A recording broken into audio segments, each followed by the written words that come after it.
Assalamualaikum warahmatullahi wabarakatuh. Hai guys, jumpa kembali bersama kami. Kali ini kita akan memberikan informasi mengenai shock hypovolemic.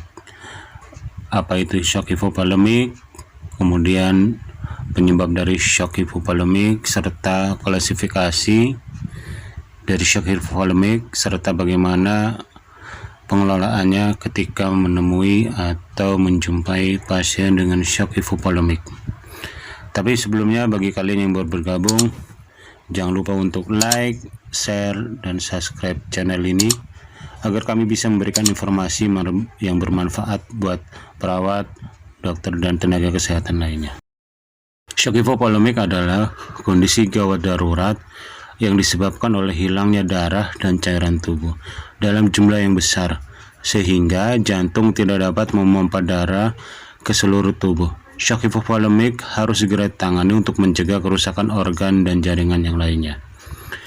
Penyebab dari shock hypovolemic terjadi ketika tubuh kehilangan banyak darah atau cairan.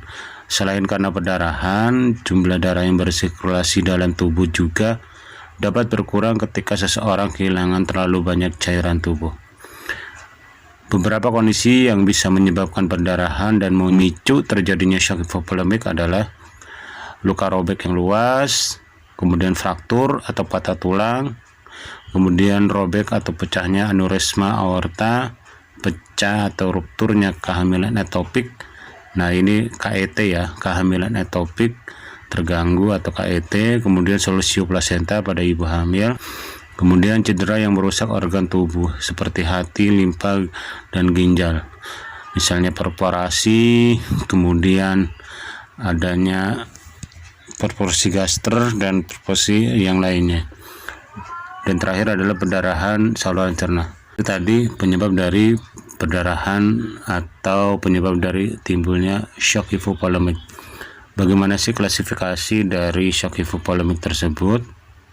Kemudian kita sebagai perawat harus mengetahui tingkatan dari shock hypovolemic sehingga kita bisa menentukan tindakan apa yang bisa merecovery pasien tersebut sehingga hemostatis dalam tubuhnya bisa terjaga. Shock hypovolemic terjadi beberapa derajat atau kelas. Kelas yang pertama adalah shock hypovolemic dengan kehilangan volume kurang dari 15% dari tubuh kita. Ini klinisnya biasanya ditandai dengan adanya hanya takikardi minimal, yaitu kurang dari 100 kali per menit. Bagaimana pengelolaannya? Pada shock hypovolemic pada tingkat 1 atau kelas 1 ini pengelolaannya tidak perlu bergantian volume. Selanjutnya adalah shock hypovolemic kelas 2 atau grade 2. Shock hypovolemic grade 2 atau kelas 2 ini kehilangan volume darahnya sekitar 15-30%. Ini lebih banyak berkurangnya. Klinisnya biasanya ditandai dengan takikardi nadi antara 100 sampai dengan 120 kali per menit, kemudian adanya tachypnea, napasnya cepat 20 sampai 30 kali per menit. Kemudian sudah mulai adanya penurunan tekanan darah, kemudian produksi urin juga menurun 20 sampai 30 cc per jam.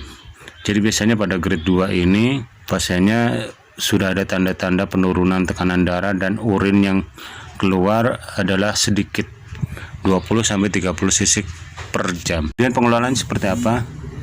Pengelolaannya hentian volume dengan cairan kristaloid 3 kali kehilangan. Jadi penggantiannya adalah dengan kristaloid, itu seperti cairan itu RL, NaCl dan sebagainya. Selanjutnya shock hypovolemic grade 3 atau kelas 3.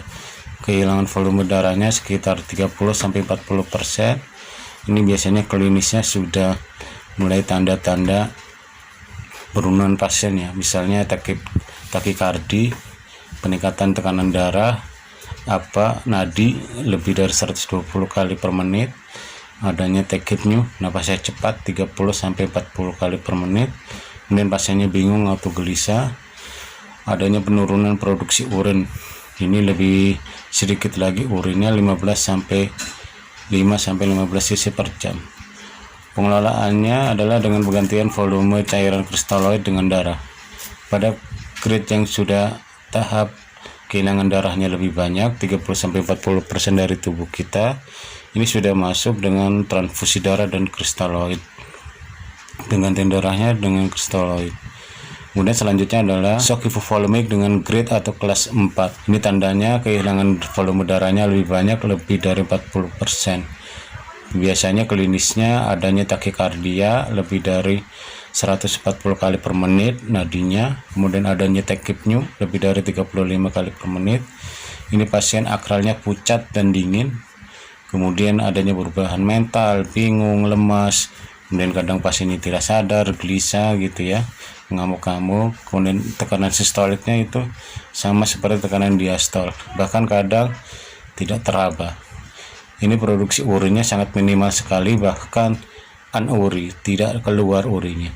Pengelolaannya adalah sama seperti grade 3, penggantian volume dengan kristaloid dan darah.